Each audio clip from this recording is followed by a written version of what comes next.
नमस्कार। कहानी संसार में लीजिए सुनिए कथा सम्राट मुंशी प्रेमचंद की लिखी कहानी ज्योति। विधवा हो जाने के बाद बूटी का स्वभाव बहुत कटु हो गया था। जब बहुत जी जलता तो अपने मृत पति को कोसती, आप तो सिधार गए, मेरे लिए यह जंजाल छोड़ गए। जब इतनी जल्दी जाना था तो ब्याह न जाने किस लिए किया। घर में भूनी भांग नहीं, चले थे ब्याह करने। वह चाहती तो दूसरी सगाई कर लेती, अहिरों में इसका रिवाज है। देखने सुनने में भी बुरी न थी, दो एक आदमी तैयार भी थे। लेकिन बूटी पतिव्रता कहलाने के मोह को न छोड़ सकी और यह सारा क्रोध उतरता था बड़े लड़के मोहन पर, जो अब 16 साल का था। सोहन अभी छोटा था और मैना लड़की थी। ये दोनों अभी किसी लायक न थे। अगर यह तीनों न होते तो बूटी को क्यों इतना कष्ट होता। जिसका थोड़ा सा भी काम कर देती वही रोटी कपड़ा दे देता। जब चाहती किसी के सिर बैठ जाती। अब अगर वह कहीं बैठ जाए तो लोग यही कहेंगे कि 3-3 बच्चों के होते हुए इसे यह क्या सूझी। मोहन भरसक उसका भार हल्का करने की चेष्टा करता। गायों भैंसों की सानी पानी दोहना मथना यह सब कर लेता, लेकिन बूटी का मुंह सीधा न होता था। वह रोज एक न एक खुचड़ निकालती रहती और मोहन ने भी उसकी घुड़कियों की परवाह करना छोड़ दिया था। पति उसके सिर गृहस्थी का यह भार पटक कर क्यों चला गया, उसे यही गिला था। बेचारी का सर्वनाश ही कर दिया। न खाने का सुख मिला, न पहनने ओढ़ने का और न किसी बात का। इस घर में क्या आई, मानो भट्टी में पड़ गई। उसकी वैधव्य साधना और अतृप्त भोग लालसा में सदैव द्वंद्व समाचा रहता था और उसकी जलन में उसके हृदय की सारी मृदुता जलकर भस्म हो गई थी। पति के पीछे और कुछ नहीं तो बूटी के पास 400-500 के गहने थे, लेकिन एक एक करके सब उसके हाथ से निकल गए। उसी मोहल्ले में उसकी बिरादरी में कितनी ही औरतें थीं जो उससे जेठी होने पर भी गहने झमकाकर, आंखों में काजल लगाकर, मांग में सिंदूर की मोटी सी रेखा डालकर मानो उसे जलाया करती थी। इसलिए अब उनमें से कोई विधवा हो जाती तो बूटी को खुशी होती और यह सारी जलन वह लड़कों पर निकालती, विशेषकर मोहन पर। वह शायद सारे संसार की स्त्रियों को अपने ही रूप में देखना चाहती थी। कुत्सा में उसे विशेष आनंद मिलता था। उसकी वंचित लालसा जल न पाकर ओस चाट लेने में ही संतुष्ट होती थी। फिर यह कैसे संभव था कि वह मोहन के विषय में कुछ सुने और पेट में डाल ले। ज्यों ही मोहन संध्या समय दूध बेचकर घर आया, बूटी ने कहा, देखती हूँ तू अब साड़ बनने पर उतारू हो गया है। मोहन ने प्रश्न के भाव से देखा, कैसा साड़, बात क्या है? तू रुपया से छिप छिप कर नहीं हंसता बोलता, उस पर कहता है कैसा साड़? तुझे लाज नहीं आती? घर में पैसे पैसे की तंगी है और वहाँ उसके लिए पान लाए जाते हैं, कपड़े रंगाए जाते हैं। मोहन ने विद्रोह का भाव धारण किया। अगर उसने मुझसे 4 पैसे के पान मांगे तो क्या करता? कहता कि पैसे दे तो लाऊंगा। अपनी धोती रंगने को दी, उसे रंगाई मांगता। मोहल्ले में एक तू ही धन्ना सेठ है और किसी से उसने क्यों न कहा? यह वह जाने, मैं क्या बताऊं। तुझे अब छैला बनने की सोचती है। घर में भी कभी 1 पैसे का पान लाया? यहाँ पान किसके लिए लाता? क्या तेरे लिखे घर में सब मर गए? मैं न जानता था तुम पान खाना चाहती हो। संसार में 1 रुपया ही पान खाने जोग है। शौक सिंगार की भी तो उम्र होती है। बूटी जल उठी। उसे बुढ़िया कह देना उसकी सारी साधना पर पानी फेर देना था। बुढ़ापे में उन साधनों का महत्व ही क्या, जिस त्याग कल्पना के बल पर वह स्त्रियों के सामने सिर उठाकर चलती थी। उस पर इतना कुठाराघात। इन्हीं लड़कों के पीछे उसने अपनी जवानी धूल में मिला दी। उसके आदमी को मरे आज 5 साल हुए, तब उसकी चढ़ती जवानी थी। 3 बच्चे भगवान ने उसके गले मढ़ दिए। नहीं, अभी वह है कै दिन की। चाहती तो आज भी ओठ लाल किए, पाँव में महावर लगाए, अनवट बिछुए पहने मटकती फिरती। यह सब कुछ उसने इन लड़कों के कारण त्याग दिया और आज मोहन उसे बुढ़िया कहता है। रुपया उसके सामने खड़ी कर दी जाए तो चूहिया सी लगे, फिर भी वह जवान है और बूटी बुढ़िया है। बोली, हाँ और क्या, मेरे लिए तो अब फटे चीथड़े पहनने के दिन हैं। जब तेरा बाप मरा तो मैं रुपया से 2 ही 4 साल बड़ी थी। उस वक्त कोई घर लेती तो तुम लोगों का कहीं पता न लगता, गली गली भीख मांगते फिरते। लेकिन मैं कह देती हूँ, अगर तू फिर उससे बोला या गया तो तू घर में रहेगा या मैं ही रहूँगी। मोहन ने डरते डरते कहा, मैं उसे बात दे चुका हूँ अम्मा। कैसी बात? सगाई की। अगर रुपया मेरे घर में आई तो झाड़ू मारकर निकाल दूंगी। यह सब उसकी माँ की माया है। वह कुटनी मेरे लड़के को मुझसे छीने लेती है। राड़ से इतना भी नहीं देखा जाता। चाहती है कि उसे सौत बनाकर छाती पर बैठा दें। मोहन ने व्यथित कंठ में कहा, अम्मा ईश्वर के लिए चुप रहो, क्यों अपना पानी आप खो रही हो? मैंने तो समझा था 4 दिन में मैना अपने घर चली जाएगी, तुम अकेली पड़ जाओगी, इसलिए उसे लाने की बात सोच रहा था। अगर तुम्हें बुरा लगता है तो जाने दो, तू आज से यहीं आंगन में सोया कर और गाय भैंसे बाहर पड़ी रहेंगी। पड़ी रहने दे, कोई डांका नहीं पड़ा जाता। मुझ पर तुझे इतना संदेह है? हाँ, तो मैं यहाँ न सोऊंगा, तो निकल जा घर से। हाँ, तेरी यही इच्छा है तो निकल जाऊंगा। मैना ने भोजन पकाया। मोहन ने कहा, मुझे भूख नहीं है। बूटी उसे मनाने न आई। मोहन का युवक हृदय माता के इस कठोर शासन को किसी तरह स्वीकार नहीं कर सकता। उसका घर है, ले ले, अपने लिए वह कोई दूसरा ठिकाना ढूंढ निकालेगा। रुपया ने उसके रूखे जीवन में एक स्निग्धता भर ही दी थी। जब वह एक अव्यक्त कामना से चंचल हो रहा था, जीवन को सूना सूना लगता था। रुपया ने नौ वसंत की भांति आकर उसे पल्लवित कर दिया। मोहन को जीवन में एक मीठा स्वाद मिलने लगा। कोई काम करना होता पर ध्यान रुपया की ओर लगा रहता। सोचता उसे क्या दे दे कि वह प्रसन्न हो जाए। अब वह कौन सा मुंह लेकर उसके पास जाए? क्या उससे कहे कि अम्मा ने मुझे तुझसे मिलने को मना किया है? अभी कल ही तो बरगद के नीचे दोनों में कैसी कैसी बातें हुई थीं। मोहन ने कहा था, रूपा तुम इतनी सुंदर हो, तुम्हारे 100 गाहक निकल आएंगे। मेरे घर में तुम्हारे लिए क्या रखा है? इस पर रुपया ने जो जवाब दिया था वह संगीत की तरह अब भी उसके प्राण में बसा हुआ था। मैं तो तुमको चाहती हूँ मोहन, अकेले तुमको। परगने के चौधरी हो जाओ तब भी मोहन को, मजूरी करो तब भी मोहन को। उसी रुपया से आज वह जाकर कहे, मुझे अब तुमसे कोई सरोकार नहीं है। नहीं, यह नहीं हो सकता। उसे घर की परवाह नहीं है। वह रुपया के साथ माँ से अलग रहेगा। इस जगह न सही, किसी दूसरे मोहल्ले में सही। इस वक्त भी रुपया उसकी राह देख रही होगी। कैसे अच्छे बीड़े लगाती है।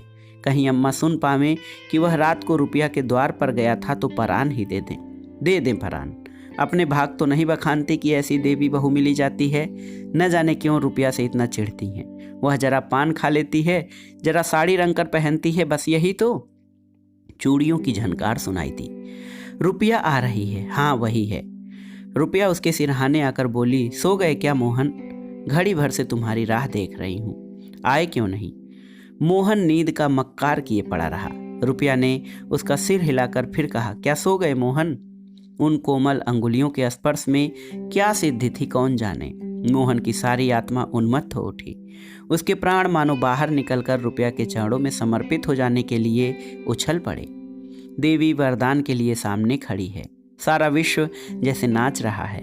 उसे मालूम हुआ जैसे उसका शरीर लुप्त हो गया है, केवल वह एक मधुर स्वर की भांति विश्व की गोद में चिपटा हुआ उसके साथ नृत्य कर रहा है। रुपया ने कहा, अभी से सो गए क्या जी? मोहन बोला, हाँ, जरा नींद आ गई थी।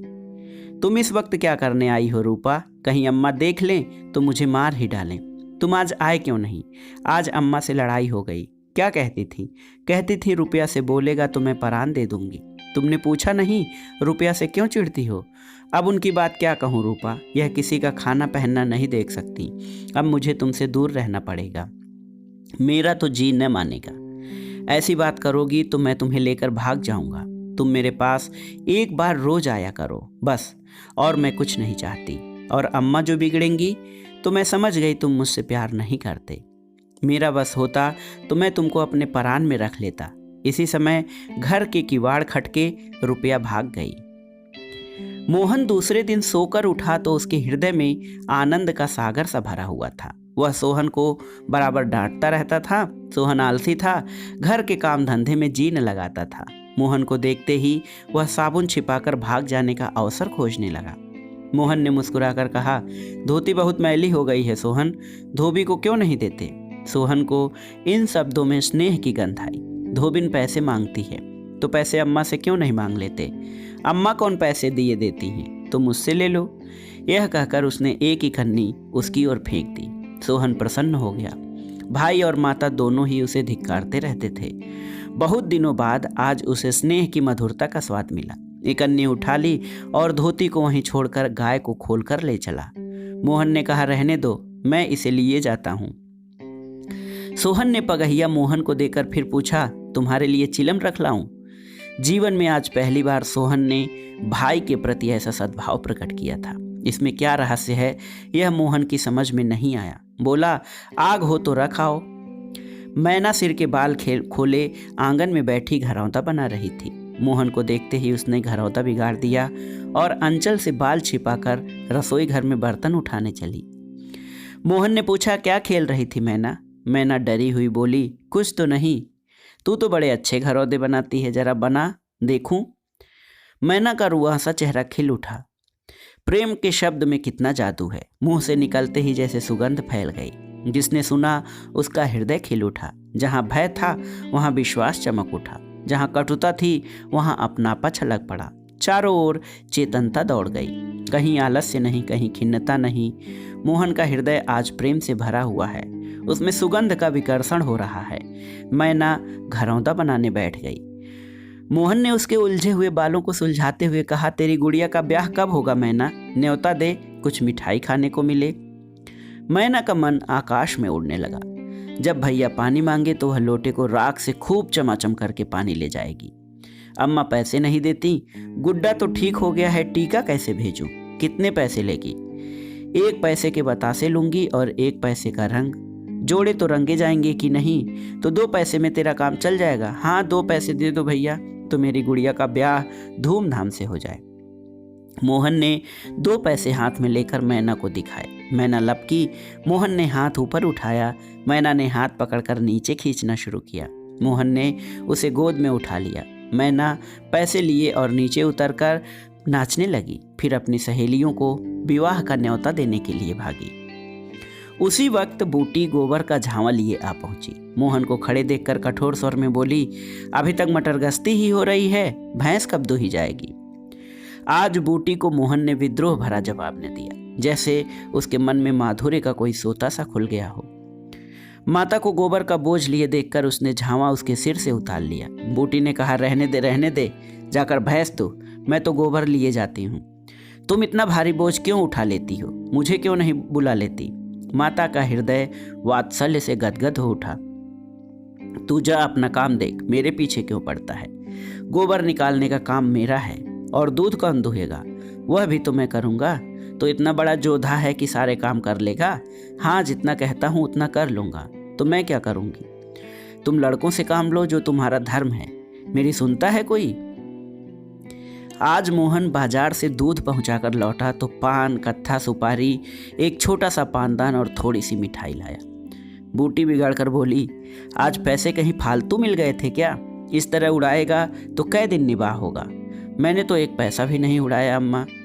पहले मैं समझता था तुम पान खाती ही नहीं, तो अब मैं पान खाऊंगी? हाँ और क्या? जिसके 2-2 जवान बेटे हों, क्या वह इतना शौक भी न करे? बूटी के सूखे कठोर हृदय में कहीं से कुछ हरियाली निकल आई। एक नन्ही सी कोपल थी, उसके अंदर कितना रस था। उसने मैना और सोहन को 1-1 मिठाई दी और मोहन को देने लगी। मिठाई तो लड़कों के लिए लाया था अम्मा, और तू बूढ़ा हो गया है। क्यों? इन लड़कों के सामने तो बूढ़ा ही हूँ, लेकिन मेरे सामने तो लड़का ही है। मोहन ने मिठाई ले ली। मैना ने मिठाई पाते ही गप से मुंह में डाल ली। वह केवल मिठाई का स्वाद जीभ पर छोड़कर कब की गायब हो चुकी थी। मोहन को ललचाई आंखों से देखने लगी। मोहन ने आधा लड्डू तोड़कर मैना को दे दिया। 1 मिठाई दोने में बची थी। बूटी ने उसे मोहन की तरफ बढ़ाकर कहा, लाया भी तो इतनी सी मिठाई, यह ले ले। मोहन ने आधी मिठाई मुंह में डालकर कहा, वह तुम्हारा हिस्सा है अम्मा। तुम्हें खाते देखकर मुझे जो आनंद मिलता है उसमें मिठास से ज्यादा स्वाद है। उसने आधी मिठाई सोहन और आधी मोहन को दे दी। फिर पानदान खोलकर देखने लगी। आज जीवन में पहली बार उसे यह सौभाग्य प्राप्त हुआ है। धन्य भाग कि पति के राज में जिस विभूति के लिए तरसती रही वह लड़कों के राज में मिली। पानदान में कई कुल्लियां हैं और देखो 2 छोटी छोटी चिमटियां भी हैं। ऊपर कड़ा लगा हुआ है, जहां चाहो लटका कर ले जाओ। ऊपर की तस्तरी में पान रखे जाएंगे। ज्यों ही मोहन बाहर चला गया, उसने पानदान को मांस धोकर उसमें चूना कत्था भरा, सुपारी काटी, पान को भिगोकर तस्तरी में रखा, तब एक बीड़ा लगाकर खाया। उस बीड़े के रस ने जैसे उसके वैधव्य की कटुता को स्निग्ध कर दिया। मन की प्रसन्नता व्यवहार में उदारता बन जाती है। अब वह घर में नहीं बैठ सकती। उसका मन इतना गहरा नहीं कि इतनी बड़ी विभूति उसमें जाकर गुम हो जाए। एक पुराना आईना पड़ा हुआ था। उसने उसमें मुंह देखा। ओठों पर लाली है। मुख लाल करने के लिए उसने थोड़े से ही पान खाया है। धनिया ने आकर कहा, काकी तनिक रस्सी दे दो, मेरी रस्सी टूट गई है। कल बूटी ने साफ कह दिया होता, मेरी रस्सी गांव भर के लिए नहीं है, रस्सी टूट गई तो बनवा लो। आज उसने धनिया को रस्सी निकालकर प्रसन्न मुख से दे दी और सद्भाव से पूछा, लड़के के दस्त बंद हुए कि नहीं धनिया? धनिया ने उदास मन से कहा, नहीं काकी, आज तो दिन भर दस्त आए, जाने दांत आ रहे हैं। पानी भर ले तो चल जरा देखूं, दांत ही हैं कि कुछ और फसाद है, किसी की नज़र वजर तो नहीं लगी? अब क्या जाने काकी, कौन जाने किसी की आंख फूटी हो। चौचाल लड़कों को नज़र का बड़ा डर रहता है। जिसने चुमकार कर बुलाया झट उसकी गोद में चला जाता है। ऐसा हंसता है कि तुमसे क्या कहूँ। कभी कभी माँ की नज़र भी लग जाया करती है। ऐ नौज काकी, भला कोई अपने लड़के को नज़र लगाएगा? यही तो तू समझती नहीं, नज़र आप ही लग जाती है। धनिया पानी लेकर आई तो बूटी उसके साथ बच्चे को देखने चली। तू अकेली है? आजकल घर के काम धंधे में बड़ा अंडस होता होगा। नहीं काकी, रुपया आ जाती है, घर का कुछ काम कर देती है। नहीं अकेले तो मेरी मरण हो जाती। बूटी को आश्चर्य हुआ। रुपया को उसने केवल तितली समझ रखा था। रुपया? हाँ काकी, बेचारी बड़ी सीधी है, झाड़ू लगा देती है, चौका बर्तन कर देती है, लड़के को संभालती है। गाढ़े समय में कौन किसी की बात पूछता है काकी? उसे तो अपने मिस्सी काजल से छुट्टी न मिलती होगी। यह तो अपनी अपनी रुचि है काकी। मुझे तो इस मिस्सी काजल वाली ने जितना सहारा दिया उतना किसी भक्तिन ने न दिया। बेचारी रात भर जागती रही, मैंने कुछ दे तो नहीं दिया। हाँ, जब तक जीऊंगी उसका जस गाऊंगी। तू उसके गुण अभी नहीं जानती धनिया। पान के लिए पैसे कहाँ से आते हैं, किनारदार साड़ियाँ कहाँ से आती हैं, मैं इन बातों में नहीं पड़ती काकी। फिर शौक श्रृंगार करने को किसका जी नहीं चाहता? खाने पहनने की यही तो उम्र है। धनिया ने बच्चे को खटोले पर सुला दिया। बूटी ने बच्चे के सिर पर हाथ रखा, पेट में धीरे धीरे उंगली गड़ाकर देखा, नाभि पर हींग का लेप करने को कहा। रुपया बेनिया लाकर उसे झलने लगी। बूटी ने कहा, ला बेनिया मुझे दे दे, मैं डुला दूंगी तो क्या छोटी हो जाऊंगी? तू दिन भर यहाँ काम धंधा करती है, थक गई होगी। तुम इतनी भली मानस हो और यहाँ लोग कहते थे वह बिना गाली के बात नहीं करती, मारे डर के तुम्हारे पास न आई। बूटी मुस्कुराई। लोग झूठ तो नहीं कहते। मैं आंखों की देखूं मानूं कि कानों की सुनी? कह तो दी होगी, दूसरी लड़की होती तो मेरी ओर से मुंह फेर लेती, मुझे जलाती, मुझसे ऐंठती, इसे तो जैसे कुछ मालूम ही न हो सकता है कि मोहन ने इससे कुछ कहा ही न हो। हाँ, यही बात है। आज रुपया बूटी को बड़ी सुंदर लगी। ठीक तो है, अभी शौक श्रृंगार न करेगी तो कब करेगी? शौक श्रृंगार इसलिए बुरा लगता है कि ऐसे आदमी अपने भोग विलास में मस्त रहते हैं। किसी के घर में आग लग जाए उनसे मतलब नहीं। उनका काम तो खाली दूसरों को रिझाना है। जैसे अपने रूप की दुकान सजाए, राह चलतों को बुलाती हो कि जरा इस दुकान की भी सैर करते जाइए। ऐसे उपकारी प्राणियों का श्रृंगार बुरा नहीं लगता, नहीं बल्कि और अच्छा लगता है। इससे मालूम होता है कि इसका रूप जितना सुंदर है उतना ही मन भी सुंदर है। फिर कौन नहीं चाहता कि लोग उनके रूप की बखान करें? किसी दूसरों की आंख में छुप जाने की लालसा नहीं होती। बूटी का यौवन कब का विदा हो चुका, फिर भी यह लालसा उसे बनी हुई है। कोई उसे रस भरी आंखों से देख लेता है तो उसका मन कितना प्रसन्न हो जाता है। जमीन पर पांव नहीं पड़ते। फिर रूपा तो अभी जवान है। उस दिन से रूपा प्रायः 2-1 बार नित्य बूटी के घर आती। बूटी ने मोहन से आग्रह करके उसके लिए अच्छी सी साड़ी मंगवा दी। अगर रूपा कभी बिना काजल लगाए या बेरंगी साड़ी पहने आ जाती तो बूटी कहती, बहू बेटियों को यह जोगिया भेष अच्छा नहीं लगता, यह भेष तो हम जैसी बूढ़ियों के लिए है। रूपा ने एक दिन कहा, तुम बूढ़ी काहे से हो गई अम्मा? लोगों को इशारा मिल जाए तो भौरों की तरह तुम्हारे द्वार पर धरना देने लगे। बूटी ने मीठे तिरस्कार से कहा, चल मैं तेरी माँ की सौत बनकर जाऊंगी। अम्मा तो बूढ़ी हो गई तो क्या तेरे दादा अभी जवान बैठे हैं? हाँ ऐसा, बड़ी अच्छी मिट्टी है उनकी। बूटी ने उसकी ओर रस भरी आंखों से ददेर कर पूछा, अच्छा बता, मोहन से तेरा ब्याह कर दूं? रूपा लजा गई। मुख पर गुलाब की आभा दौड़ गई। आज मोहन दूध बेचकर लौटा तो बूटी ने कहा, कुछ रुपए पैसे जुटा, मैं रूपा से तेरी बातचीत कर रही हूँ। तो दोस्तों, कैसी लगी मुंशी प्रेमचंद की लिखी कहानी हमें कमेंट बॉक्स में ज़रूर बताइएगा। कहानी सुनने के लिए धन्यवाद।